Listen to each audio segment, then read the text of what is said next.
ॐ अज्ञानतिमिरान्धस्य ज्ञानञ्जनशलाकया चक्षुरुन्मिलितं येन तस्मै श्रीगुरवे नमः। श्रीचैतन्यमनोभीष्टं स्थापितं येन भूतले स्वयं रूप कदा मह्यं ददाति स्वपदान्तिकं। वन्देऽहं श्रीगुरो श्रीयुतपदकमलं श्रीगुरून् वैष्णवांश्च श्रीरूपं साग्रजातं सहगण रघुनाथान्वितं तं सजीवं साद्वैतं सावधूतं परिजनसहितं कृष्णचैतन्यदेवं श्रीराधाकृष्णपादान् सहगण ललिता श्रीविशाखान्वितांश्च नमां विष्णुपादाय कृष्णपृष्ठाय भूतले श्रीमते भक्तिवेदान्तस्वामिनिति नामिने नमस्ते सारस्वते देवे गौरवाणी प्रचारिणे निर्विशेष शून्यवादी पाश्चात्यदेशतारिणे नमो महावदन्याय कृष्ण प्रेम प्रदायते कृष्णाय कृष्ण चैतन्य नाम्ने गौरत्विषे नमः। हे कृष्ण करुणा सिंधो दीनबंधो जगत्पते गोपेश गोपिका कांत राधा कांत नमोस्तुते तप्त कांचन गौरांगी राधे वृंदावनेश्वरी वृषभानुसुते देवी प्रणमामि हरिप्रिये नीलाचल निवासाय नित्याय परमात्मने बलभद्र सुभद्राभ्यां जगन्नाथाय ते नमः। वाञ्छाकल्पतरुभ्यश्च कृपासिन्धुभ्य एव च पतितानां पावनेभ्यो वैष्णवेभ्यो नमो नमः। जय श्री कृष्ण चैतन्य प्रभु नित्यानंद श्री अद्वैत गदाधर शिवासादि गौर भक्तवृंद हरे कृष्णा कृष्णा कृष्ण हरे हरे हरे राम राम राम हरे हरे। তো আগের দিন আমরা রিসাইট করেছিলাম 9.4 পর্যন্ত ভগবদ গীতার। তো 9.14, 25 এবং 26 আজকে আমরা রিসাইট করব।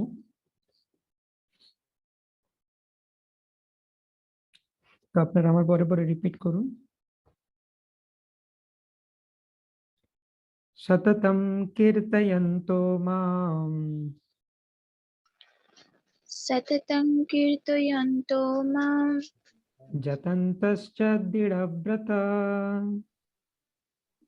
यतन्तश्च दृढव्रता নমস্যন্তশ্চ মাম ভক্ত্যা নমস্যন্তশ্চ মাং ভক্তা নিত্যযুক্তা উপাসতে।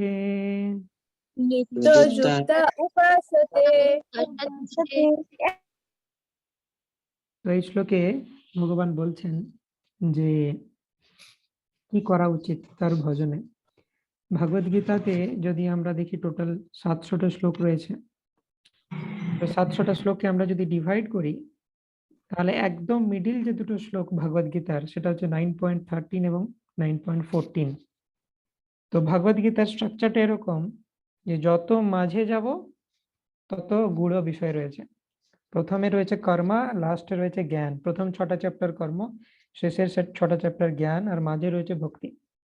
মাঝের এই যে 6টা চ্যাপ্টার 7 থেকে 12 তার সব থেকে মাঝে রয়েছে 9 আর 10। তারও মাঝে যদি দেখি 700টা শ্লোকের মধ্যে দুটো মিডিল শ্লোক হচ্ছে 9.13 এবং 9.14। 9.13-এ শ্রীমতী রাধারানী সম্পর্কে বলা হচ্ছে মহাত্মানস্তু মাম পার্থা দৈবীম প্রকৃতিম আশ্রিতা ভজন্তি অনন্যা মনসো ভূত্বা যত্বা ভূতাদিম অব্যয়ম। তো এখানে শ্রীমতী রাধারানী সম্পর্কে বলা হয়েছে। এবং 9.14-এ বলা হয়েছে সততম কীর্তয়ন্তো মাম, অর্থাৎ সততম মানে সবসময়, কীর্তয়ন্তো মাম মানে আমার কীর্তন করা উচিত, যতন্তশ্চ দৃঢ়ব্রত, দৃঢ়ব্রত হয়ে সবসময় আমার কীর্তন করা উচিত। এবং আর কি করা উচিত, নমস্যন্তশ্চ মাম ভক্ত্যা, পরমেশ্বর ভগবানের প্রতি প্রণতি নিবেদন করা উচিত, ভক্তিয়া মানে ভক্তি সহকারে, নিত্যযুক্তা উপাসতে। তো এইভাবে নিত্য পরমেশ্বর ভগবানের উপাসনাতে বা তার ভক্তিমূলক সেবাতে আমাদের নিয়োজিত থাকা উচিত। তো এটা হচ্ছে ভগবদ গীতার এসেন্স।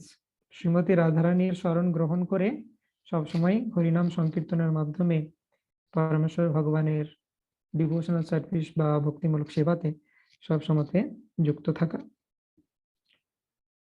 ওকে, অনুবাদ পড়ো প্রবীণ প্রভু। দৃঢ়ব্রত ও যত্নশীল হয়ে সর্বদা আমার মহিমা কীর্তন করে এবং আমাকে প্রণাম করে এই সমস্ত মহাত্মারা নিরন্তর যুক্ত হয়ে ভক্তি সহকারে আমার উপাসনা করে। ওকে, তো আমরা আরেকবার রিসাইট করব। সততম কীর্তয়ন্তো মাম সততং কীর্তয়ন্তো মাম যতন্তশ্চ দৃঢ়ব্রতা যতন্তশ্চ দৃঢ়ব্রতা নমস্যন্তশ্চ মাম ভক্ত্যা নমস্যন্তশ্চ মাং ভক্ত্যা নিত্যযুক্তা উপাসতে। নিত্যযুক্তা উপাসতে। ওকে, নেক্সট শ্লোকা। জানতি দেবব্রতা দেবান janti devabrata deva পিতৃঞ্জান্তি পিতৃব্রতান pitrijanti pitrivrata ভূতানি জান্তি ভূতেজ্যা भूतानि जानति জান্তি মজ্জাজিনোপি মাম। janti imam। তো এখানে বলা হচ্ছে যে প্রচলিত একটা যে মতবাদ রয়েছে, যত মত তত পথ, অর্থাৎ যে কোনো দিক দিয়ে তুমি পরমেশ্বর ভগবানের আরাধনা করো, সব দিক দিয়ে তুমি যে কোনো পথ দিয়ে তুমি তাকে পাওয়ার চেষ্টা করো, সব পথ দিয়ে তাকে লাভ করতে পারবে। তো ভগবান শ্রীকৃষ্ণ গীতাতে সেই মতবাদকে রিফিউট করেছেন, বলছেন যে এরকমটা নয়, তুমি যারই উপাসনা করো, যেই পদে উপাসনা করো, তুমি পরমেশ্বর ভগবানকে প্রাপ্ত হবে না। জানতি দেবাব্রতা দেবান, যারা দেবদের প্রতি ব্রত, মানে যারা দেবদেবীদের আরাধনাতে ব্রতী, তাদেরকে বলে দেবব্রতা। তারা জানতি মানে যাবে কোথায়? দেবান, দেবতাদের কাছে, অর্থাৎ স্বর্গলোকে। পিতৃন জানতি, পিতৃব্রতা, যারা পিতৃব্রতা অর্থাৎ যারা পূর্বপুরুষদের উপাসনা করে, তারা জানতি মানে তারা কোথায় যাবে? পিতৃন মানে পিতৃলোকে। ভূতানি জানতি ভূতেজ্যা, ইজ্জা কথাটার অর্থ হচ্ছে উপাসনা করা। যারা ভূত প্রেতদের উপাসনা করে তারা কোথায় যাবে? ভূতানি, ভূত প্রেতদের কাছে, অর্থাৎ ভুবর লোকে। জানতি মদজাজিনো অপি মাম, এবং যাবে মদজাজিনো মানে মত মানে হচ্ছে আমার, জাজিনো মানে যারা পুজো করেছে, আমার যারা পুজো করেছে তারা কোথায় যাবে? অপি মাম, আমার কাছে আসবে। অর্থাৎ ভগবান শ্রীকৃষ্ণ এটা বলছেন, তার কাছে আসবে মানে গোলক বৃন্দাবনে যাবে। ওকে, ট্রান্সলেশন অমৃতা মাতাজি।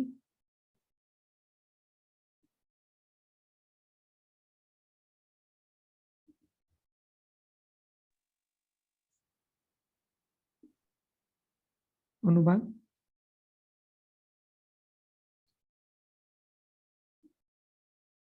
তিমির প্রভু।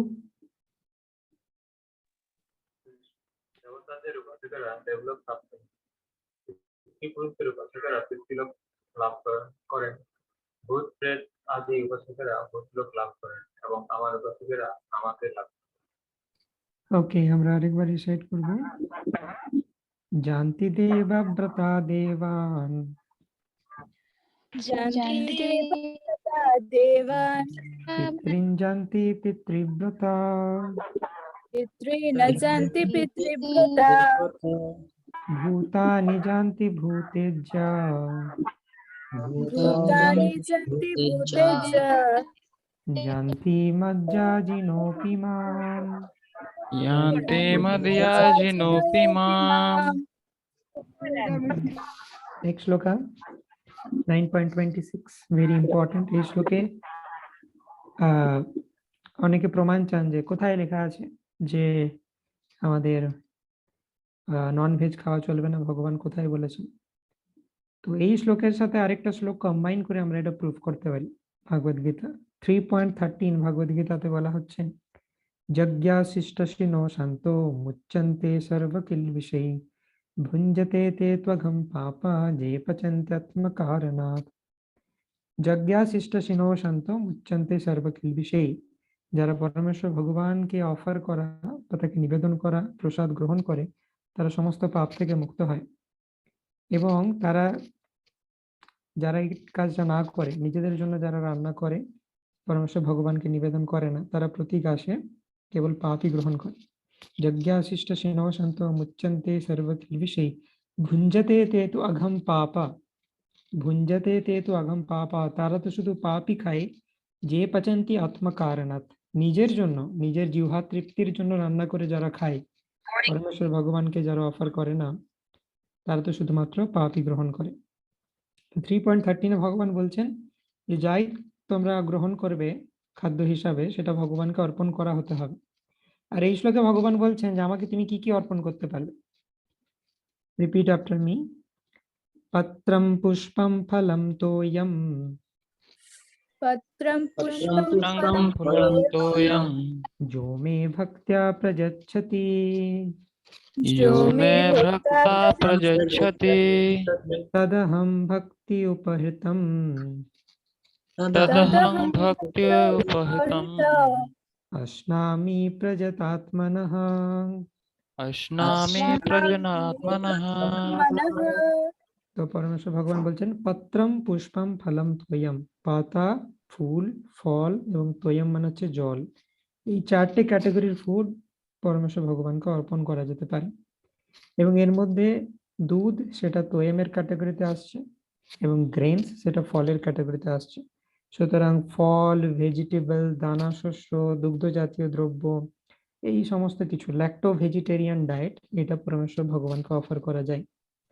এবং সেটা অফারিংটা জোমে ভক্ত্যা প্রযচ্ছতি, ভক্তি সহকারে যে আমাকে দেয়, তদ আহম ভক্তি উপহৃতম, ভক্তের দেওয়া সেই উপহারকে ভক্তি উপহৃতম আস্নামি, আমি গ্রহণ করি, প্রযত আত্মনঃ, প্রীতি সহকারে।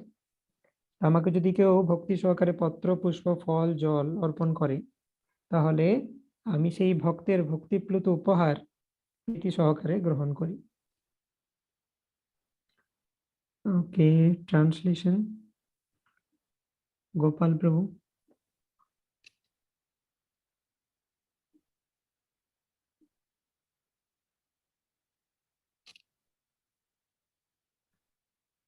গৌরব কাতারকা প্রভু।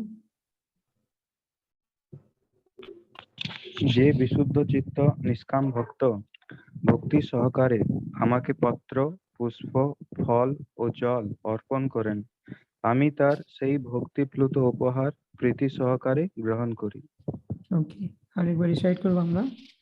পত্রম পুষ্পম ফলম তোয়ম पत्रं पुष्पं फलं तोयं जो मे भक्त्या प्रयच्छति यो मे भक्ता प्रयच्छति तदहं भक्ति उपहृतम् तदहं भक्त्युपहृतम् अश्नामि प्रयतात्मनः। अश्नामि प्रजतात्मनः। ওকে, তো এরপর আমরা কন্টিনিউ করব আমাদের discussion on Krishna and Vishnu. তো আমরা 5th চ্যাপ্টার রয়েছি গৌরবাণী প্রচারিণে। প্রথম চ্যাপ্টারে আমরা দেখেছি আমরা কিভাবে দেহ নাই আত্মা, সেকেন্ড চ্যাপ্টারে আমরা দেখেছি শাস্ত্রের প্রামাণিকতা, থার্ড চ্যাপ্টার দেখেছি শাস্ত্রের উপর বেশ করে পরমেশ্বর ভগবানকে এবং তার বিভিন্ন স্ক্রিপচারাল রেফারেন্স। ফোর্থ চ্যাপ্টার আমরা দেখেছি পরমেশ্বর ভগবান নিরাকার না সাকার, সেই বিষয়ে আলোচনা। 5th চ্যাপ্টার হচ্ছে কৃষ্ণ এবং বিষ্ণুর মধ্যে কি ডিফারেন্স। তো আমরা 4 ধরনের তত্ত্ব আলোচনা করেছি। জড় তত্ত্ব মানে যেগুলো অচেতন পদার্থ, জীব তত্ত্ব মানে হচ্ছে বিভিন্ন মানুষ, উদ্ভিদ, পশু, পাখি, কীট পতঙ্গ, এমনকি বিভিন্ন দেবদেবী এবং ব্রহ্মাও জীব তত্ত্বের অন্তর্গত। এবং বিষ্ণু তত্ত্ব মানে হচ্ছে ভগবান শ্রীকৃষ্ণ, বিষ্ণু এবং তার বিভিন্ন এক্সপানশন। শক্তি তত্ত্ব মানে হচ্ছে বিষ্ণুর ইটার্নাল কনসোর্ট, যেমন শ্রীকৃষ্ণের সাথে শ্রীমতী রাধারানী, রামচন্দ্রের সাথে মাদার সীতা, নারায়ণের সাথে লক্ষ্মী, এরা হচ্ছে শক্তি তত্ত্ব। এবং জীব তত্ত্ব এবং বিষ্ণু তত্ত্বের মাঝামাঝি হচ্ছে শম্ভু তত্ত্ব বা শিব তত্ত্ব। তো বিষ্ণু এবং কৃষ্ণের মধ্যে পার্থক্য ব্রহ্মসংগীতা থেকে আমরা দেখেছি যে দীপার চিরে বাহি দশান্তরম আভ্যুপেত্য দীপায়তে বিবিধ হেতু সমান ধর্ম যস্তদ্রিগে বাহি চ বিষ্ণুতয়া বিভাতি গোবিন্দমাদি পুরুষম তমহম ভজামি। একটা প্রদীপ থেকে আমি 10টা প্রদীপ জ্বালাতে পারি, জ্বলে যাওয়ার পর প্রত্যেকেই সমান দ্যুতি সম্পন্ন, কিন্তু তবুও একটা প্রদীপ হচ্ছে সমস্ত প্রদীপের আদি। তো সেই জন্য সেই আদি প্রদীপ হচ্ছে শ্রীকৃষ্ণ, যার থেকে এই সমস্ত বিভিন্ন বিষ্ণু অবতার সৃষ্টি হয়েছে। তো এইভাবে আমরা দেখেছি। এবং জয়দেব গোস্বামী যে দশাবতার স্তোত্র, সেখানেও প্রত্যেকটা স্ট্যান্জার লাস্টে কি আছে, কেশবধৃতা নরহরি রূপা জয় জগদীশ হরে, কেশবধৃতা শুকর রূপা জয় জগদীশ হরে, কেশবধৃতা মীন শরীরা কেশবধৃতা কূর্ম শরীরা। তো কেশবধৃতা, কেশব মানে হচ্ছে শ্রীকৃষ্ণ, কেশবধৃতা মীন শরীরা অর্থাৎ কৃষ্ণ ধরেছেন মীন শরীর, অর্থাৎ সেই কৃষ্ণই মীন শরীর অর্থাৎ ট্রান্সেন্ডেন্টাল ফিশ বডি নিয়ে তিনি অবতরণ করেছেন। তো সেই জন্য শ্রীকৃষ্ণ এই যে সমস্ত অবতার, এই সমস্ত অবতারের উৎস হচ্ছে শ্রীকৃষ্ণই, কেশব, কিন্তু তিনি বিভিন্ন দেহ নিয়ে অবতরণ করছেন। তো সেজন্য শ্রীকৃষ্ণকে বলে অবতার, শ্রীকৃষ্ণ হচ্ছেন অবতারী, এবং বাকি যে সমস্ত বিভিন্ন এক্সপানশন বিষ্ণু ফর্ম সেগুলোকে বলা হচ্ছে অবতার। তো সেই জন্যই অনেকে মনে করে থাকেন যে বিষ্ণুর অষ্টম অবতার শ্রীকৃষ্ণ, কিন্তু সেটা ঠিক নয়, কারণ জয়দেব গোস্বামী দশাবতার স্তোত্রে অষ্টম যে অবতার সে হচ্ছে বলরাম, নট কৃষ্ণ। কেশবধৃতা হলধর রূপা। তো সেই জন্য কৃষ্ণ হচ্ছেন অবতারী এবং বাকিরা হচ্ছে অবতার। এবং আমরা দেখেছি যে শ্রীমদ্ ভাগবতের 10ম স্কন্ধের 13শ অধ্যায়ে ব্রহ্ম বিমোহন লীলার মাধ্যমেও এই জিনিসটা ক্লারিফাই করেন। ব্রহ্ম বিমোহন লীলার মাধ্যমে ব্রহ্মাজিকে শ্রীকৃষ্ণ দেখিয়েছিলেন যে কিভাবে কৃষ্ণ হচ্ছেন সমস্ত বিষ্ণু তত্ত্বের উৎস। এই ব্রহ্ম বিমোহন লীলার পিছনে আরেকটা গুচ্ছ কারণও রয়েছে, সেটা হচ্ছে যে বৃন্দাবনের সমস্ত অধিবাসীরা, তাদের নেচার হচ্ছে যে প্রত্যেকের বাড়িতে তাদের নিজের সন্তান রয়েছে, কিন্তু কৃষ্ণকে তারা নিজের সন্তানের থেকে বেশি ভালোবাসে। অর্থাৎ বৃন্দাবনের সমস্ত বৃন্দাবনবাসীর প্রেম কৃষ্ণের প্রতি সেন্টার্ড। তো সেই জন্য প্রত্যেক বৃন্দাবনবাসীর বিভিন্ন মাদারলি গোপী যারা আছে, বাৎসল্য গোপী, তাদের এটা বাসনা ছিল যে নন্দ মহারাজ এবং যশোদা কৃষ্ণের সেবা করার সুযোগ পাচ্ছেন বাৎসল্য রসে, আমরাও কবে এই সুযোগ পাবো। এই বৃন্দাবনবাসীদের এই যে মনোভাব, যে বাসনা, সেটা পূরণ করার জন্য সেটা একটা উদ্দেশ্য যে কৃষ্ণ ব্রহ্ম বিমোহন লীলা করেছেন। কারণ কৃষ্ণের ইচ্ছা ছাড়া ব্রহ্মার কোনো সামর্থ্য নেই যে কৃষ্ণের বন্ধুদেরকে এবং বিভিন্ন যে গৌবৎসদেরকে চুরি করে নিয়ে যাবে। তাই শ্রীকৃষ্ণের এটা পরিকল্পনা ছিল। তো বেসিক্যালি শ্রীকৃষ্ণ কি করলেন, যখন ব্রহ্মা তার সমস্ত গোপ বালক এবং গৌবৎসদেরকে চুরি করে নিয়ে চলে গেলেন, তখন শ্রীকৃষ্ণ নিজেকে বিভিন্ন বিষ্ণু মূর্তিতে এক্সপান্ড করলেন, এবং এক একজন বিষ্ণু মূর্তি এক একজন গোপ বালক এবং গৌবৎসের রূপ ধারণ করলো, এবং সেই রূপেই তারা নিজেদের নিজেদের বাড়িতে চলে গেল। তো বৃন্দাবনের বিভিন্ন মাদারলি গোপী তারা চিন্তা করছেন যে আমাদের নিজেদের সন্তান এসছে, কিন্তু অ্যাকচুয়ালি তাদের নিজেদের সন্তান আসেনি, কৃষ্ণ তাদের নিজেদের সন্তানের রূপ ধরে তাদের বাড়িতে ছিল 1 বছর। ব্রহ্মাজি যখন চুরি করে নিয়ে গেছিলেন, কিছুক্ষণ পর তিনি আবার ফেরত দিয়ে গেছিলেন, কিন্তু ব্রহ্মাজির টাইম স্কেল আর পৃথিবীর টাইম স্কেল আলাদা। পৃথিবীতে যেটা 432 কোটি বছর, সেটা ব্রহ্মাজির কাছে 12 ঘন্টা।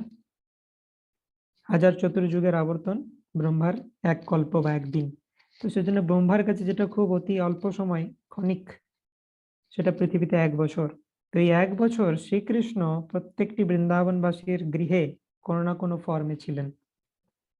তো এইভাবে তিনি বৃন্দাবনবাসীদের যে মনোভাব, মনস্কামনা, সেটা পূর্ণ করেছিলেন।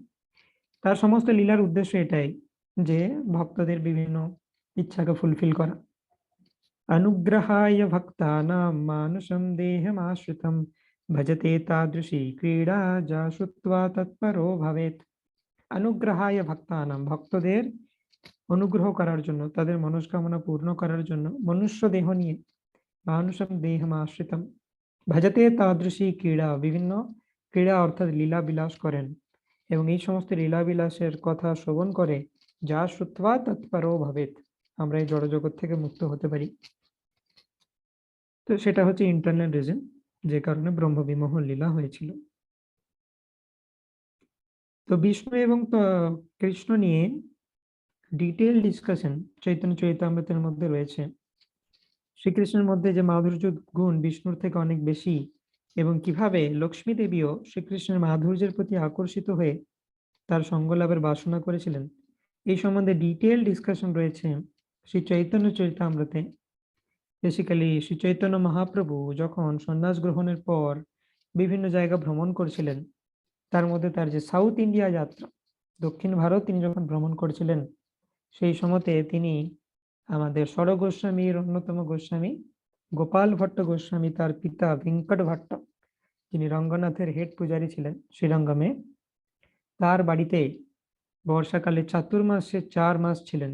সেখানে ভেঙ্কট ভট্টের সাথে অনেক ডিসকাশন হয় চৈতন্য মহাপ্রভুর, এবং তাছাড়া গোপাল ভট্ট গোস্বামীকে তিনি এম্পাওয়ার করেন পরবর্তীকালে তিনি যেন গৌড়ীয় বৈষ্ণব ফিলোসফি প্রচার করতে পারেন।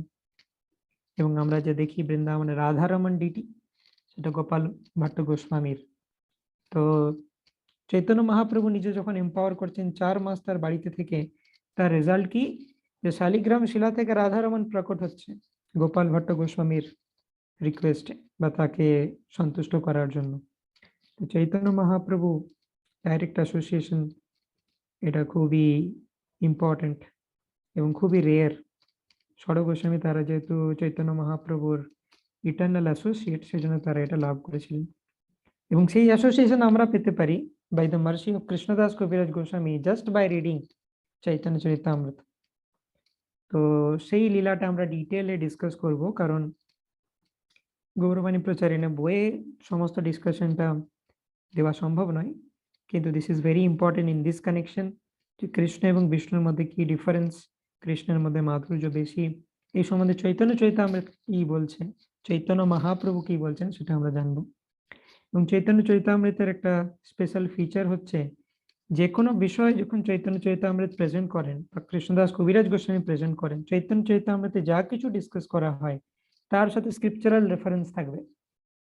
তো অটোমেটিক্যালি এই চৈতন্য চরিতামৃতের মধ্যে সমস্ত ফিলোসফি রয়েছে, এবং প্রত্যেকটা ফিলোসফিকে শাস্ত্রীয় প্রমাণ দিয়ে এস্টাবলিশ করা আছে। তো সেই জন্য this is very very important.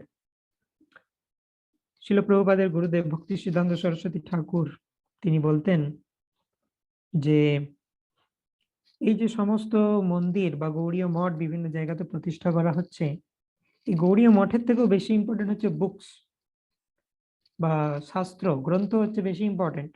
গ্রন্থকে তিনি বলতেন বৃহৎ মৃদঙ্গম, মৃদঙ্গ দিয়ে সংকীর্তন হয়, সেই সংকীর্তনের সাউন্ড হয়তো 100 মিটার পৌঁছাবে মৃদঙ্গের সাউন্ড, কিন্তু বই বা গ্রন্থ স্পিরিচুয়াল লিটারেচার হচ্ছে বৃহৎ মৃদঙ্গম, এটা বড় মৃদঙ্গ, যেটার আওয়াজ সারা বিশ্ব জুড়ে পৌঁছাতে পারে। মৃদঙ্গ বাজালে হয়তো 100 মিটার পর্যন্ত পৌঁছাবে, কিন্তু যদি একটা বই লেখা হয় সেই ফিলোসফিতে, যেমন শিল প্রভুপাদের ভাগবত গীতা, রাশিয়াতে একটা ভাগবত গীতা প্রবেশ করলো তার থেকে 1 লাখ ডিভোটি হয়ে গেল। তো সেজন্য পুস্তক বা গ্রন্থ স্পিরিচুয়াল লিটারেচার তাকে বলা হয় বৃহৎ মৃদঙ্গ। তদ্বাগ বিসর্গো জনতা বিপ্লবো যস্মিন প্রতিশ্লোকমবদ্যবত্যপি নামানি অনন্তস্য যশঙ্কিতানি যৎ শৃণ্বন্তি গায়ন্তি গৃণন্তি সাধবাম। শ্রীমদ্ ভাগবতমের শুরুতে নারদ মুনি নারদ ব্যাস সংবাদে ডিসকাস করা হচ্ছে what is the importance of spiritual literature. তদ্বাগ বিসর্গো জনতা বিপ্লবো, বিপ্লব আনতে পারে বই, জনতা অঘ বিপ্লব অর্থাৎ জনগণ, অর্থাৎ মেটেরিয়ালিস্টিক পার্সন যারা, তাদের পাপপূর্ণ জীবনে, অঘ, অঘ মানে হচ্ছে পাপ, জনতা অঘ মানে জনগণের পাপপূর্ণ জীবনে বিপ্লব আনতে পারে এই স্পিরিচুয়াল লিটারেচার। তো সেজন্য এটা ভেরি ভেরি ইম্পর্টেন্ট। এবং ভক্তি সিদ্ধান্ত সরস্বতী ঠাকুর কন্টিনিউ করেছেন যে out of all spiritual literature, মঠ যদি ধ্বংস হয়ে যায় তাতে কিছু অসুবিধা নেই, মঠে যদি আগুন লেগে যায় তোমার কি করা উচিত, শিষ্যদেরকে ইনস্ট্রাকশন দিচ্ছেন লাইব্রেরিটাকে বাঁচাও, বাকি সমস্ত কিছু ধ্বংস হয়ে গেল কোনো অসুবিধা নেই। যদি মনে করো এই লাইব্রেরিও তুমি বাঁচাতে পারছো না, লাইব্রেরিতে এত বই রয়েছে এত বাঁচাতে পারছো না, তাহলে কি কি বই তোমাকে বাঁচানো উচিত? আগুন লেগে গেছে বা বন্যা হয়ে গেছে, তুমি জলে ডুবে যাচ্ছ, এইরকম আপাতকালীন সিচুয়েশনে লাইব্রেরির কোন বইগুলো তোমার রক্ষা করা উচিত? ভাগবত গীতা, শ্রীমদ্ ভাগবতম এবং চৈতন্য চরিতামৃত, এই তিনটে হচ্ছে very very important literature for Gaudiya Vaishnavas. এই তিনটে লিটারেচার তোমার রক্ষা করা উচিত। কিন্তু ভক্তি সিদ্ধান্ত সরস্বতী ঠাকুর আরো বলছেন, মনে করো তুমি একটা নৌকায় করে যাচ্ছ এবং বন্যা হয়ে গেছে, একটাই নৌকা আছে তোমার কাছে, এখানে তুমি কিছু বই নিয়ে যেতে পারবে, ভগবত গীতা, শ্রীমদ্ ভাগবতম, চৈতন্য চরিতামৃত, এই এতগুলো বই তুমি নিয়েছো, কিন্তু দেখা যাচ্ছে যে নৌকা ডুবে যাচ্ছে। কি করা উচিত? যে তুমি ভগবত গীতা রেখে দিতে পারো, শ্রীমদ্ ভাগবতম এবং চৈতন্য চরিতামৃতকে তোমাকে সেভ করতে হবে। যদি তাতেও মনে হয় ডুবে যাচ্ছে, তুমি শ্রীমদ্ ভাগবতম রেখে দিতে পারো। চৈতন্য চরিতামৃত শুধু যদি থাকে, ওর মধ্যেই ভাগবত গীতা, ওর মধ্যে শ্রীমদ্ ভাগবতম রয়েছে। কারণ এই চৈতন্য চরিতামৃত কি? চৈতন্য মহাপ্রভুর জীবন চরিত, পার্সন ভাগবত, ব্যক্তি ভাগবত। এর মধ্যেই ভাগবতম, এর মধ্যেই ভাগবত গীতা। ভগবত গীতাতে যা ইনস্ট্রাকশন আছে চৈতন্য মহাপ্রভু সেটা এক্সিকিউট করছে। শ্রীমদ্ ভাগবতমে যা লেখা আছে চৈতন্য মহাপ্রভু সেটাকে পার্সনিফাই করছে। চৈতন্য চরিতামৃত যদি তুমি রক্ষা করতে পারো তাহলেই হবে। আর যদি মনে হয় এটাও ডুবে যাচ্ছে, তাহলে কি করা উচিত? তাহলে বলছেন তোমার নিজে ডুবে যাওয়া উচিত, কিন্তু নৌকার উপরে চৈতন্য চরিতামৃতকে রাখা উচিত। তো ভক্তি সিদ্ধান্ত সরস্বতী ঠাকুর এতটা ইম্পর্টেন্স দিচ্ছেন চৈতন্য চরিতামৃতকে। This is very very important literature for Gaudiya Vaishnavas. তো আমরা এটা স্টার্ট করব। এই পাস্ট টাইম কি হয়েছিল, ভেঙ্কট ভট্টের সাথে চৈতন্য মহাপ্রভুর কথোপকথন on the topic Krishna and Vishnu. So let us enter into Chaitanya Charitamrita and hear from Krishnadas Kaviraj Goswami. তো সন্ন্যাস গ্রহণ করার পর চৈতন্য মহাপ্রভু বিভিন্ন জায়গায় ভ্রমণ করছেন, সাউথ ইন্ডিয়াতে ভ্রমণ করছেন, বিভিন্ন মন্দির তিনি দর্শন করছেন এবং বিভিন্ন তীর্থে তিনি স্নান করছেন, বিভিন্ন পবিত্র নদীতে। কাবেরীতে স্নান করি দেখি রঙ্গনাথ, স্তুতি প্রণতি করি মানিলা কৃতার্থ। কাবেরী নদীতে স্নান করে শ্রী চৈতন্য মহাপ্রভু রঙ্গনাথ জিকে দর্শন করলেন এবং তাকে স্তুতি প্রণতি নিবেদন করলেন, নিজেকে কৃতার্থ বলে মনে করলেন। প্রেমাবেশে কইল বহুত গান নর্তন, দেখি চমৎকার হইল সব লোকের মন। শ্রী রঙ্গনাথজির মন্দিরে প্রেমাবিষ্ট হয়ে শ্রী চৈতন্য মহাপ্রভু বহুক্ষণ নিত্য কীর্তন করলেন, তা দেখে সেখানে উপস্থিত সকলে চমৎকৃত হলেন। শ্রী বৈষ্ণব এক ভেঙ্কট ভট্ট নাম, প্রভুরে নিমন্ত্রণ কইল করিয়া সম্মান। ভেঙ্কট ভট্ট নামে একজন শ্রীরঙ্গমে যে হেড পূজারী, তিনি চৈতন্য মহাপ্রভুকে নিমন্ত্রণ করলেন তার বাড়িতে আসার জন্য। ভেঙ্কট ভট্ট নামক একজন শ্রী বৈষ্ণব শ্রী চৈতন্য মহাপ্রভুকে গভীর শ্রদ্ধা সহকারে তার গৃহে নিমন্ত্রণ করলেন।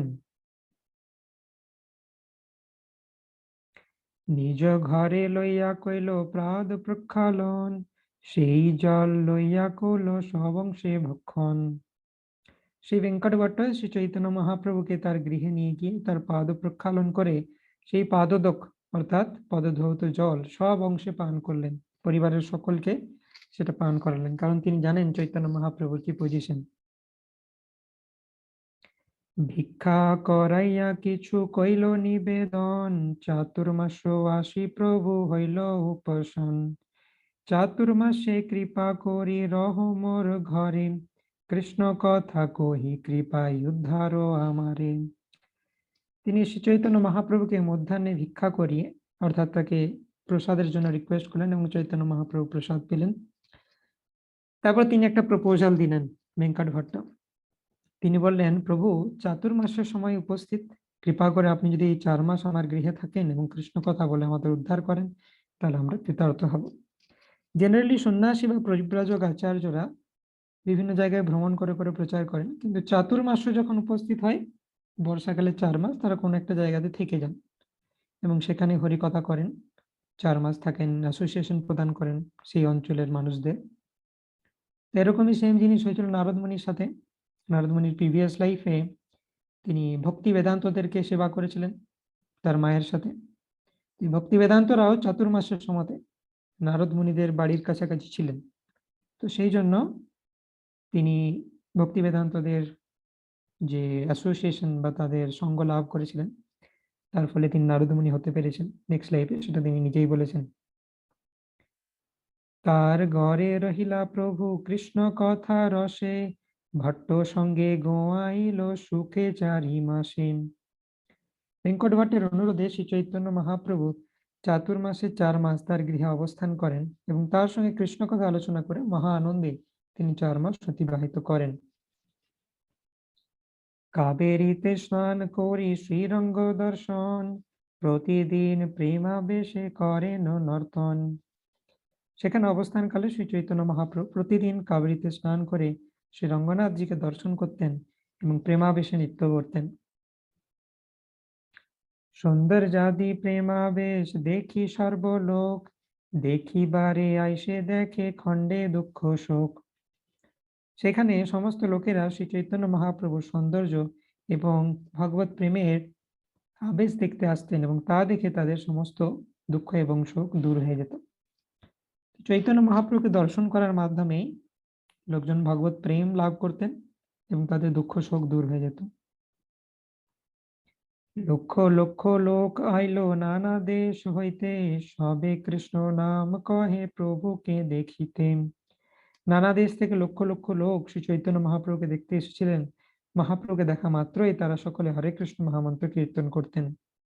তো মহাপ্রভুর এরকম পোটেন্সি যে তাকে প্রচারও করতে হয় না, শুধুমাত্র তাকে দেখা মাত্রই লোকজন চ্যান্টিং স্টার্ট করে।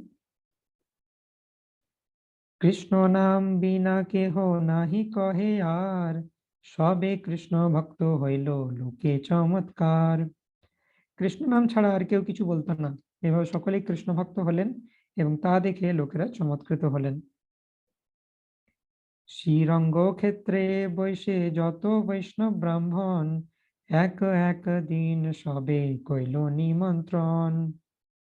তো শ্রীরঙ্গমে সবাই ধীরে ধীরে চৈতন্য মহাপ্রভুর সঙ্গ লাভ করার বাসনা করছেন।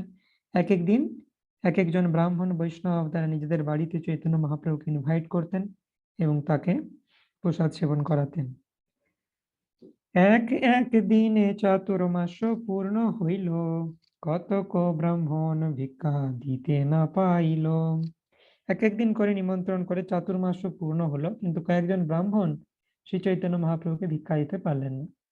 অর্থাৎ চাতুর্মাস মানে বর্ষাকালে 4 মাস, 4 মাস মানে কত 120 দিন, কিন্তু শ্রীরঙ্গমে ব্রাহ্মণ বৈষ্ণবদের সংখ্যা 120 দিনে 120 থেকে অনেক বেশি। তাই 120 দিনে চৈতন্য মহাপ্রভু 120 জন ব্রাহ্মণ বৈষ্ণবদের বাড়িতে যেতে পেরেছিলেন। তো কয়েকজন মহাপ্রভুকে সেইবারে ভিক্ষা দিতে পারলেন না, অর্থাৎ তাকে প্রসাদ সেবন করাতে পারলেন না। সেই ক্ষেত্রে রহে এক বৈষ্ণব ব্রাহ্মণ, দেবালয়ে আসি করে গীতা আবর্তন। তো সেই শ্রীরঙ্গ ক্ষেত্রে একজন বৈষ্ণব ব্রাহ্মণ ছিলেন, তিনি প্রত্যেকদিন দেবালয়ে অর্থাৎ মন্দিরে এসে ভগবদ গীতা পাঠ করতেন। অষ্টাদশ অধ্যায় পড়ে আনন্দ আবেশে, অশুদ্ধ পড়েন লোক করে উপহাসে। সেই ব্রাহ্মণ প্রতিদিন ভগবত প্রেমানন্দে আবিষ্ট হয়ে ভগবদ গীতার 18টি অধ্যায় পাঠ করতেন, কিন্তু তিনি অশুদ্ধভাবে উচ্চারণ করে তা পাঠ করতেন এবং লোকেরা তা শুনে হাসত। শ্রীরঙ্গমের সাউথ ইন্ডিয়া, সেখানে অনেক বিদ্বান পণ্ডিত রয়েছে, আর এই যে ব্রাহ্মণ তিনি নিরক্ষর, তিনি অত সংস্কৃত জানেন না, তো তিনি অশুদ্ধভাবে পড়তেন গীতা প্রত্যেক দিন, কিন্তু রেগুলার ছিলেন তিনি, তার গুরুর আদেশ অনুযায়ী তিনি পড়ে যেতেন। কেহ হাসে কেহ নিন্দে তাহা নাহি মানে, আবিষ্ট হইয়া গীতা পড়ে আনন্দিত মনে। তিনি অশুদ্ধভাবে পাঠ করতেন বলে কেউ হাসতো, কেউ তার নিন্দা করত, কিন্তু তিনি তাতে কর্ণপাত করতেন না। প্রেমাবিষ্ট হয়ে আনন্দিত অন্তরে তিনি গীতা পড়ে যেতেন। বিভিন্ন জন বিভিন্ন রকম কমেন্ট করত, কিন্তু তিনি সেটাতে গুরুত্ব দিতেন না। পুলকাশ্রু কম্পস্বে যাবত পঠন, দেখি আনন্দিত হইল মহাপ্রভুর মন। ভগবদ্গীতা পাঠ করার সময় সেই ব্রাহ্মণের দেহে পুলক, অশ্রু, কম্প, স্বেদ আদি সাত্ত্বিক বিকার দেখা যেত এবং তা দেখে শ্রী চৈতন্য মহাপ্রভু অন্তরে অত্যন্ত আনন্দিত হলেন। তো তিনি বিভিন্ন এক্সট্যাটিক সিমটমস ফিল করছেন গীতা পড়তে পড়তে, তার চোখ দিয়ে অশ্রু নির্গত হচ্ছে, কম্প স্বেদ। মহাপ্রভু পুছিল তারে, শুনো মহাশয়, কোন অর্থ জানি তোমার এত সুখ হয়। মহাপ্রভু জিজ্ঞাসা করলেন, মহাশয়, ভগবদ গীতার কোন জিনিসটা তুমি উপলব্ধি করে এত আনন্দ হচ্ছে যে তোমার অষ্টসাত্ত্বিক বিকার দেখা যাচ্ছে দেখে? কোন জিনিসটা তোমাকে এত আনন্দ দিচ্ছে? বিপ্র কহে, মূর্খ আমি, শব্দার্থ নাহি জানি, শুদ্ধ শুদ্ধ গীতা পড়ি, গুরু আজ্ঞা মানি। সে ব্রাহ্মণ বললেন, আমি তো মূর্খ, আমি শ্লোকের অর্থ বুঝি না, কিন্তু আমার গুরুদেব প্রতিদিন আমাকে ভগবদ গীতা পাঠ করতে আদেশ দিয়েছেন, তাই কখনো শুদ্ধভাবে কখনো অশুদ্ধভাবে, কোনো উচ্চারণ আমি ঠিক করছি, কোনো উচ্চারণ ভুল করছি, কিন্তু শুদ্ধ অশুদ্ধ যাই হোক, গুরুদেবের আজ্ঞা মেনে আমি প্রতিদিন গীতা পড়ছি। এবং কোন দৃশ্য দেখে তিনি ক্রন্দন করছেন সেটা বলছেন এবারে। অর্জুনের রথে কৃষ্ণ হয় রজ্জুধর, বসিয়াছে হাতে তত্র শ্যামল সুন্দর। অর্জুনের কহিতেছেন হিত উপদেশ, তারে দেখি হয় মোর আনন্দ আবেশ। যাবৎ পড়ো তাবৎ পাও তার দর্শন, এই লাগি গীতা পাঠ না ছাড়ে মোর মন। সেই ব্রাহ্মণ বললেন, যখনই আমি ভগবদ গীতা পাঠ করি তখনই আমি দেখি অর্জুনের রথের সারথি হয়ে সেই শ্যাম সুন্দর শ্রীকৃষ্ণ হাতে ঘোড়ার রশি নিয়ে বসে আছেন এবং অর্জুনকে হিতোপদেশ দান করছেন। তাকে দেখা মাত্রই আমি আনন্দে আবিষ্ট হই, এবং আমি যখনই গীতা পড়ি তখনই আমি তাকে দর্শন করি। সেই জন্য আমার মন গীতা পাঠ করার অভ্যাস ছাড়তে পারে না। তো যখনই সেই ব্রাহ্মণ গীতা পড়ছেন তিনি শ্রীকৃষ্ণকে উপলব্ধি করতে পারছেন এবং তার দেহে অষ্টসাত্ত্বিক বিকার দেখা যাচ্ছে। তো এর দ্বারা প্রমাণিত হয় যে আমরা সংস্কৃতে ভালোভাবে বুঝলেই বা প্রত্যেকটা শ্লোক আমরা মুখস্থ করে নিলেও গীতার মর্মার্থ উপলব্ধি করতে নাও পারি। অপরপক্ষে কেউ যদি এই গীতার শ্লোকগুলো ঠিকমতো না পড়তে পারে, সেও কিন্তু গীতার মর্মার্থ উপলব্ধি করতে পারে। নায়ম আত্মা প্রবচনেন লভ্য ন মেধয়া ন বহুনা শ্রুতেন, যমেব ঈশ বৃণুতে তেন লভ্যস্তস্যৈষ আত্মা বিবৃণুতে তনুস্বম। শ্বেতাশ্বতর উপনিষদে বলা হচ্ছে যে নায়ম আত্মা প্রবচনেন লভ্য, ভালো প্রবচন দিলেই ভগবানকে উপলব্ধি করা যায় না। না মেধয়া, তোমার অ্যানালিটিক্যাল ব্রেন আছে, ইন্টেলিজেন্স আছে, বুদ্ধি আছে, তার দ্বারা তুমি ভগবানকে বুঝতে পারবে না। বহুনা শ্রুতেন, বহু শ্রুতি জ্ঞান যদি তোমার থাকে, বহু বেদ এর নলেজ তোমার থাকে, তাতেও তুমি ভগবানকে জানতে পারবে না। যমেব ঈশা বৃণুতে তেন লভ্যস, যাকে পরমেশ্বর ভগবান নির্বাচন করবেন যে আমি এই ব্যক্তির কাছে নিজেকে প্রকাশ করব, একমাত্র তিনিই জানতে পারবেন। এবং এই ধরনের ব্যক্তিকে যস্য দেবে পরা ভক্তির যথা দেবে তথা গুরু, তস্মৈতে কথিত হি অর্থ প্রকাশন্তে মহাত্মনাম। যিনি পরমেশ্বর ভগবান এবং গুরুর প্রতি সমান শ্রদ্ধা সম্পন্ন। এই যে ব্রাহ্মণ, তিনি গুরুদেবের আদেশ নিষ্ঠা সহকারে পালন করছেন, সেজন্য ভগবান তার কাছে প্রকাশিত হয়েছেন, যদিও তিনি ভগবদ গীতার শ্লোকগুলো পড়তে পারছিলেন না। তো চৈতন্য মহাপ্রভুর রিয়াকশন কি? চৈতন্য মহাপ্রভু কি বলছেন? প্রভু কহে গীতা পাঠে তোমারই অধিকার, তুমি সে জানো হয়ে গীতার অর্থ সার। শ্রী চৈতন্য মহাপ্রভু তখন সেই ব্রাহ্মণকে বললেন, গীতা পাঠে তোমারই যথার্থ অধিকার রয়েছে এবং তুমি গীতার সার মর্ম হৃদয়ঙ্গম করেছ। এত বলি সেই বিপ্রে কইল আলিঙ্গন, প্রভু পদ ধরি বিপ্র করেন রোদন।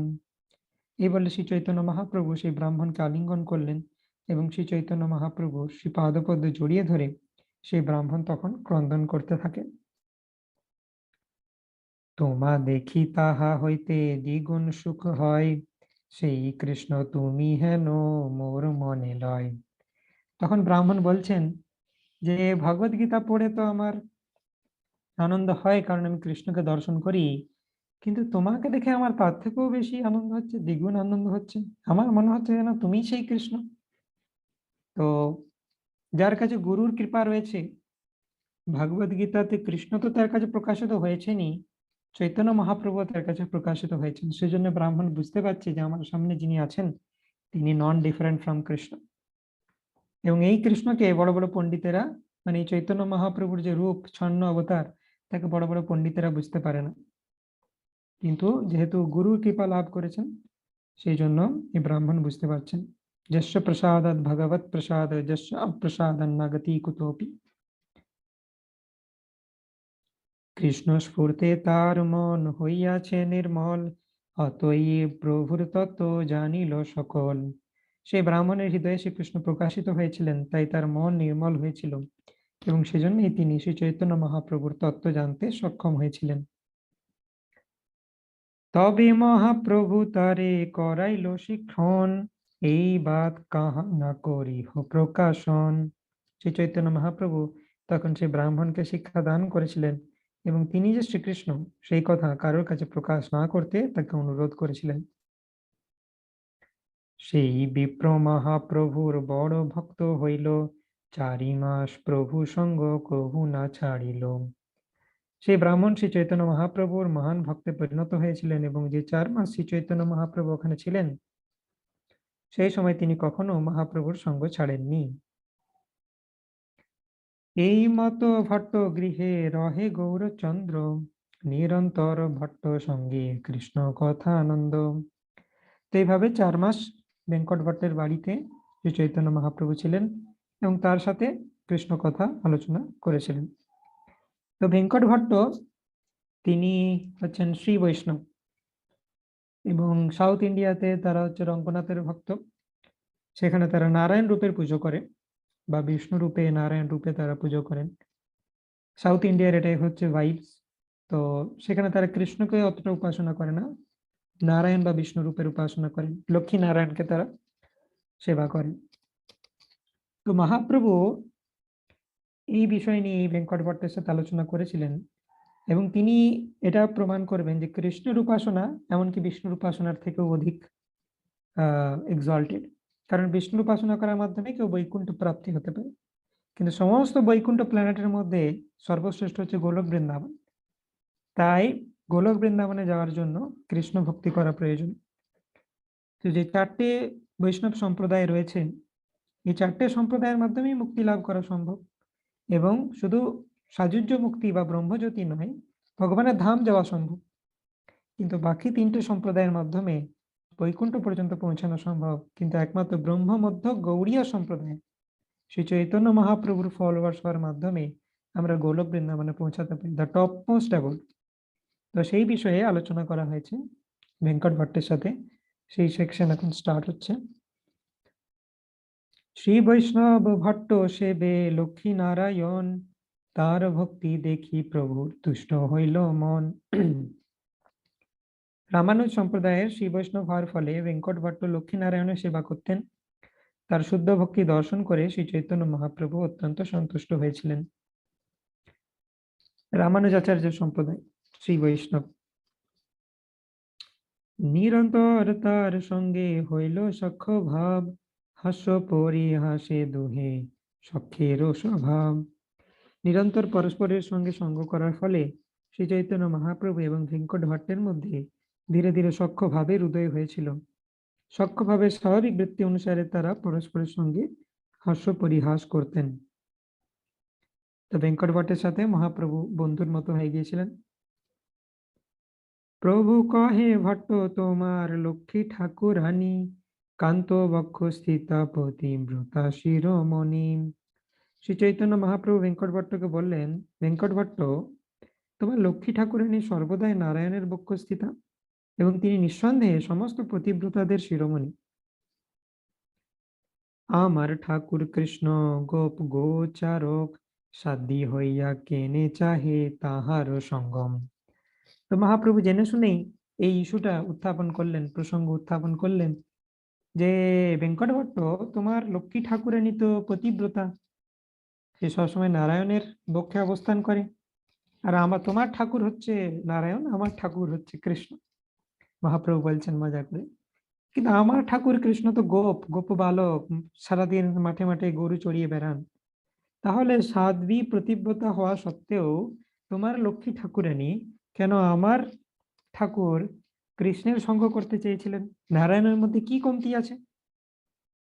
মানে তিনি ভেঙ্কট ভট্টের কাছে এটা প্রমাণ করতে চেয়েছিলেন যে কৃষ্ণের পজিশন ইজ হায়ার দেন নারায়ণের পজিশন। অ্যাকচুয়ালি মহাপ্রভু সবসময় এনকারেজ করেছেন যে কোনো ভক্তকে তাদের যে ইষ্ট দেবতা তার পুজো করার জন্য। যেমন মুরারি গুপ্ত, তিনি হচ্ছে রামচন্দ্রের ডিভোটি, তো চৈতন্য মহাপ্রভু এনকারেজ করেছেন। তো ভেঙ্কট ভট্ট নারায়ণের ডিভোটি, চৈতন্য মহাপ্রভু কোনো প্রবলেম নেই, মানে এমন নয় যে নারায়ণ থেকে কৃষ্ণতে কনভার্ট করতে হবে, নো। কিন্তু ভেঙ্কট ভট্টের মধ্যে একটা অভিমান ছিল যে নারায়ণ হচ্ছে সর্বশ্রেষ্ঠ, এমনকি কৃষ্ণ থেকেও শ্রেষ্ঠ। তার সেই ধারণাটা শুধু ভাঙতে চেয়েছিলেন মহাপ্রভু, তিনি তাকে ডিস্ট্রাক্ট করতে চাননি নারায়ণের ভক্তি থেকে। এবং এই আলোচনার মাধ্যমে কৃষ্ণ এবং বিষ্ণুর মধ্যে যে ডিফারেন্স সেটা জগৎবাসীকে জানাতে চেয়েছিলেন। যারা বিষ্ণুর প্রতি অ্যাট্রাক্টেড, বৈকুণ্ঠে যেতে চান, নো প্রবলেম, তারা কন্টিনিউ করতে পারেন বিষ্ণুর উপাসনাতে, কিন্তু যারা হাইয়েস্ট অ্যাবোর্ড গোলক বৃন্দাবনে পৌঁছাতে চান তাদের কৃষ্ণের উপাসনা করা উচিত। হ্যাঁ, তো ভেঙ্কট ভট্ট হচ্ছে গোপাল ভট্ট গোস্বামীর পিতা, তার সাথে ডিসকাশন হচ্ছে। তো মহাপ্রভু মজা করে বলছেন, তোমার লক্ষ্মী ঠাকুরানী কেন আমার ঠাকুর কৃষ্ণের সঙ্গ করতে চাইছেন? নারায়ণের মধ্যে কি অভাব আছে? এই লাগি সুখ ভোগ ছাড়ি চিরকাল, ব্রত নিয়ম করি তপ করিল অপার। কৃষ্ণের সঙ্গ লাভের জন্য লক্ষ্মী দেবী তার বৈকুণ্ঠের সুখ পরিত্যাগ করে দীর্ঘকাল অন্তহীন ব্রত পালন এবং তপশ্চর্যা করেছিলেন। এত কষ্ট তিনি কেন করেছেন? শ্রীকৃষ্ণের সঙ্গ লাভের জন্য। শ্রীকৃষ্ণের মধ্যে এমন কি আছে স্পেশাল যেটা নারায়ণের মধ্যে নেই? কস্যানুভাবস্য ন দেব বিদ্মহে তবাঙ্ঘ্রি রেণু স্পর্শাধিকার যদ্বঞ্চয়া শিরললনা চরত্বপো বিহায় কামন সুচিরম ধৃতব্রতা। শ্রীমদ্ ভাগবত 10:16-36। হে দেব, আপনার চরণ রেণু লাভ করার বাসনায় লক্ষ্মী দেবী দীর্ঘকাল সমস্ত কাম পরিত্যাগ করে ধৃতব্রতা হয়ে তপস্যা করেছিলেন। সেই চরণ রেণু এই কালীয় সর্প কি সুকৃতির দ্বারা লাভ করার যোগ্যতা অর্জন করলো তা আমরা জানি না। এটা হচ্ছে নাগপত্নীদের প্রেয়ার্স। যখন শ্রীকৃষ্ণ কালিয়া দমন করছেন, শ্রীমদ্ ভাগবতের 10th canto 16th চ্যাপ্টারে, কালিয়া দমন করার পর কালিয়ার যে হোড, তার ফনার উপর কৃষ্ণ ডান্স করেছিলেন। তো সেজন্য কালিয়ার যে ফনা, তাতে শ্রীকৃষ্ণের পদচিহ্ন আছে। এখন নাগপত্নীরা, কালিয়ার যে স্ত্রীরা, তারা শ্রীকৃষ্ণকে প্রে করছেন যে যেন কালিয়াকে ছেড়ে দেন তিনি, বা প্রাণে হত্যা না করেন। একমাত্র এটাই হচ্ছে একমাত্র ডিমন যাকে শ্রীকৃষ্ণ ছেড়ে দিয়েছিলেন হত্যা না করে। তো বেসিক্যালি সমস্ত নাগপত্নীরা বলছেন যে আপনার চরণ রেণু লাভ করার বাসনায় লক্ষ্মী দেবীও তপস্যা করেছিলেন। তো লক্ষ্মী দেবী যে তপস্যা করেছিলেন সেই এভিডেন্স শ্রীমদ্ ভাগবতমে রয়েছে। তো see the beauty of Chaitanya Charitamrita. Chaitanya Charitamrita কখনো হাওয়াতে কথা বলে না। চৈতন্য মহাপ্রভু যখন ভেঙ্কট ভট্টের সাথে ডিসকাশনে বলছেন যে লক্ষ্মী দেবীও বহু তপস্যা করেছিলেন কৃষ্ণকে পাওয়ার জন্য, কি প্রমাণ আছে যে লক্ষ্মী দেবী তপস্যা করেছিলেন কৃষ্ণকে পাওয়ার জন্য? সঙ্গে সঙ্গে স্ক্রিপচারাল রেফারেন্স ফ্রম শ্রীমদ্ ভাগবতম, কালীয় পত্নীদের প্রেয়ার্সে তারা বলছেন যে লক্ষ্মী দেবী তপস্যা করেছিলেন বহু বছর শ্রীকৃষ্ণের চরণ লাভ করার জন্য। ভট্ট কহে কৃষ্ণ নারায়ণ কি স্বরূপ, কৃষ্ণেতে অধিক লীলা বৈদগ্ধাদি রূপ। ভেঙ্কট ভট্টকে যখন চৈতন্য মহাপ্রভু অ্যাটাক করলেন যে তোমার লক্ষ্মী দেবী কেন শ্রীকৃষ্ণের সঙ্গ করতে চেয়েছিল, কেন তপস্যা করেছিল, নারায়ণের মধ্যে কি কম আছে? ভেঙ্কট ভট্ট তখন উত্তর দিচ্ছেন যে শ্রীকৃষ্ণ আর নারায়ণ তারা তো একই, কিন্তু বৈদগ্ধাদি ভাব থাকায় শ্রীকৃষ্ণের লীলা অধিক আস্বাদনীয়। মানে শ্রীকৃষ্ণের মধ্যে স্পোর্টিভ নেচার বেশি আছে আর নারায়ণের মধ্যে অ এন্ড রেফারেন্স বেশি আছে। তো তিনি বলার চেষ্টা করছেন তারা একই, সুতরাং লক্ষ্মী দেবীর প্রতি নারায়ণ আর সেই নারায়ণই কৃষ্ণ, এই কৃষ্ণের সঙ্গ লাভ করার যদি ইচ্ছা বাসনা করেন তাতে কোনো সমস্যা নেই। শ্রীকৃষ্ণ নারায়ণ যেহেতু একই পরম পুরুষ, তাই শ্রীকৃষ্ণের স্পর্শে লক্ষ্মীর পতিব্রতা ধর্ম নষ্ট হয় না। পক্ষান্তরে কৌতুকের ছলে লক্ষ্মী দেবী শ্রীকৃষ্ণের সঙ্গ করতে চেয়েছেন। তো ভেঙ্কট ভট্ট তিনি বোঝাতে চাইছেন যে প্রবলেম কিছুই নেই, একই রূপ। কিন্তু মহাপ্রভু ছাড়বার পাত্র নন। আমরা দেখবো মহাপ্রভু কি বলছেন। সিদ্ধান্ত তস্তভেদেপি শ্রীশ কৃষ্ণ স্বরূপয়ো রসেনোৎকৃষ্যতে কৃষ্ণম রূপমেশা রসস্থিতি। ভেঙ্কট ভট্ট বললেন, তিনি একটা শ্লোকও কোট করেছেন, সিদ্ধান্ত তো নারায়ণ এবং কৃষ্ণের স্বরূপদ্বয়ের মধ্যে কোনো ভেদ নেই। তো এটা হচ্ছে স্কলারদের নেচার, যে ভেঙ্কট ভট্ট তার পয়েন্ট কি কৃষ্ণ এবং নারায়ণ এক, তো তার জন্য তিনি এভিডেন্স পেশ করছেন ভক্তি রসামৃত সিন্ধু থেকে, যে ভেঙ্কট ভট্ট বলেন সিদ্ধান্ত তো নারায়ণ এবং কৃষ্ণের স্বরূপদ্বয়ের মধ্যে কোনো ভেদ নেই, তবুও শৃঙ্গার রস বিচারে শ্রীকৃষ্ণের রূপই রসের দ্বারা উৎকর্ষতা লাভ করেছে, এটি রসতত্ত্বের সিদ্ধান্ত। তো ভেঙ্কট ভট্ট বলছেন যে অ্যাকচুয়ালি তারা একই ব্যক্তি, কিন্তু রসের দিক থেকে বিচার করলে শ্রীকৃষ্ণ বেটার, কারণ শ্রীকৃষ্ণের পাস টাইম অনেক সুন্দর মনোহর। কিন্তু যেহেতু কৃষ্ণ এবং নারায়ণ একই ব্যক্তি, তাই লক্ষ্মী দেবীর পতিব্রতা ধর্মের বিনাশ হচ্ছে না, সেটাই তিনি বলছেন। কৃষ্ণ সঙ্গে পতিব্রতা ধর্ম নহে নাশ, অধিক লাভ পায়ে আর রাস বিলাস। লক্ষ্মী দেবী বিবেচনা করেছিলেন কৃষ্ণ সঙ্গে পতিব্রতা ধর্ম নাশ হয় না, অধিকন্তু কৃষ্ণের সঙ্গ হলে লাস লীলা আস্বাদন করা যায়। তো কৃষ্ণ এবং বিষ্ণু একই, তাই কৃষ্ণের সঙ্গ যদি লাভ করি তাহলে আমার পতিব্রতা ধর্ম নাশ হবে না, আর অধিকন্তু রাসলীলা আস্বাদন করতে পারবো। নারায়ণের কোনো রাসলীলা নেই। তো ভেঙ্কট ভট্ট প্রমাণ করার চেষ্টা করেছেন যে লক্ষ্মী দেবীর পতিব্রতা ধর্মের কোনো বিনাশ হচ্ছে না এতে। বিনোদিনী লক্ষ্মীর হয় কৃষ্ণে অভিলাষ, ইহাতে কি দোষ কেনে করো পরিহাস। ভেঙ্কট ভট্ট বলছেন লক্ষ্মী দেবীর এতে কি দোষ, কৃষ্ণ আর নারায়ণ তো একই, তো তুমি কেন মজা করছো আমার সাথে, কেন পরিহাস করছো, লক্ষ্মী দেবীর তো কোনো দোষ নেই। মহাপ্রভু ছাড়বার পাত্র নয়। প্রভু কহে দোষ নাহি ইহা আমি জানি, রাস না পাইল লক্ষ্মী শাস্ত্রে ইহা শুনি।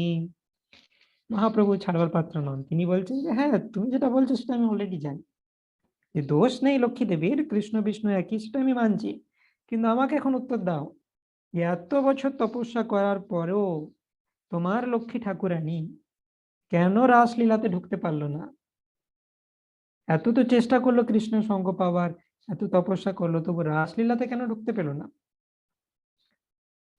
নায়ং শ্রিয়ঙ্গ উন্নিতন্তরস্তে প্রসাদম, সর্জোষিতম নলিন গন্ধরুচম কুতন্যাম, রাসৎসবেশ ভুজদণ্ড গৃহীত কণ্ঠ লব্ধা শিশম জ উদগাদ ব্রজ সুন্দরী নাম। শ্রীকৃষ্ণ যখন বৃন্দাবনের রাসোৎসবে ব্রজ গোপিকাদের সঙ্গে নৃত্য করছিলেন, তখন ব্রজ গোপিকারা তার বাহু যুগলের দ্বারা আলিঙ্গিত হয়েছিলেন। শ্রীকৃষ্ণের এই প্রকার অনুগ্রহ তার বক্ষ বিলাসিনী লক্ষ্মী দেবী প্রভৃতি চিৎ জগতের নিতান্ত অনুগত শক্তিদেরও লাভ হয়নি। তো মহাপ্রভু কি বললেন পয়েন্ট, এত চেষ্টা করার পরও লক্ষ্মী দেবী কেন রাসলীলাতে ঢুকতে পেলেন না, তার কি উত্তর দেবে তুমি দাও। বিষ্ণুর সঙ্গ ছেড়ে কৃষ্ণের সঙ্গ করতে চেয়েছেন, তাতে প্রতিব্রতা ধর্মের নাশ হয় না, তাতে কোনো দোষ নেই, সেটা আমি মানছি, কিন্তু আমাকে এই উত্তরটা দাও যে এত তপস্যা করার পর স্বয়ং লক্ষ্মী দেবী নারায়ণের কনসর্ট, তিনি রাসলীলাতে ঢুকতে পেলেন না কেন?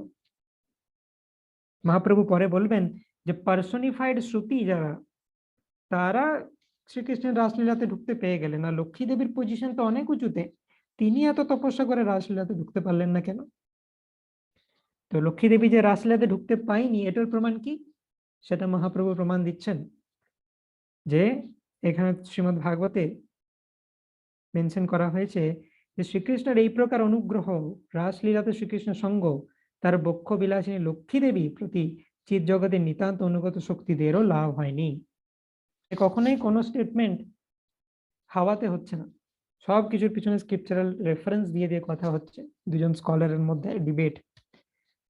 তো মহাপ্রভু এই যে কোয়েশ্চেন করেছেন এটাতে ক্লিন বোল্ড হয়ে যাবেন ভেঙ্কট ভট্ট, তার কাছে কোনো উত্তর নেই, কিন্তু এরপরে আরো কি ডিসকাশন হবে এবং কিভাবে ডিসকাশন এগোবে, এই উত্তেজনাপূর্ণ সিচুয়েশনে আজকে আমরা সমাপ্ত করব। নেক্সট এপিসোডে আমরা দেখবো এর কনক্লুশন কি। শ্রী চৈতন্য চরিতামৃত কি জয়, শ্রীল প্রভুপাদ কি জয়, তাই গৌর প্রেমানন্দে, হরি হরি বল।